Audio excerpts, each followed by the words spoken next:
నీవు ప్రార్థన చేయనప్పుడు, జాగ్రత్తగా నుండి, నీవు ప్రార్థన చేయనప్పుడు నీవు గదిలోనికి వెళ్ళి తలుపు వేసి రహస్యమందున్న నీ తండ్రిని నీవు ప్రార్థన చేయవలెను.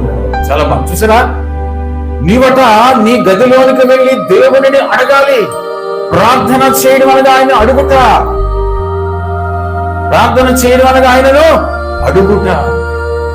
రహస్యమందున్నటువంటి నీ తండ్రిని నీవు అడగాలి. ఎక్కడికి వెళ్ళాలో తెలుసా? నీ యొక్క గదిలోనికి వెళ్ళి రహస్యమందున్నటువంటి నీ తండ్రిని నీవు ప్రార్థన చేసి అడగాలి.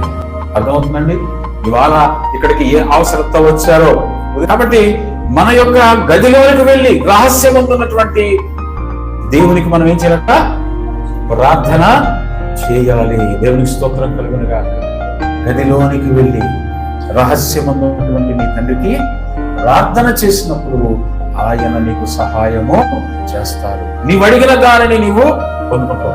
ఒక ఏం చేస్తాడో తెలుసండి, మనం ఎప్పుడైతే తలుపులు వేసి ప్రార్థన చేస్తామో ఆయన తన పరలోకపు తలుపులు తీసి నిన్ను ఆశీర్వదిస్తాడు. దేవునికి స్తోత్రం కలుగును గాక.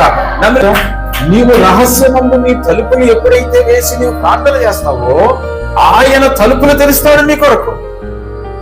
ఆ పరలోకము నుండి దేవుని ఆశీర్వాదాలు నీవు పొందుకుంటావు. ఈ చుట్టుపక్కల ఉన్నటువంటి తలుపులన్నీ వస్తే దేవుడు తన తలుపులను తెరుస్తాడు. ఒకవేళ ఈ తలుపులన్నీ తీసి నువ్వు ప్రార్థన చేయకుండా ఉన్నావు అనుకోండి, దేవుడు తలుపులు ఏం చేస్తాడు?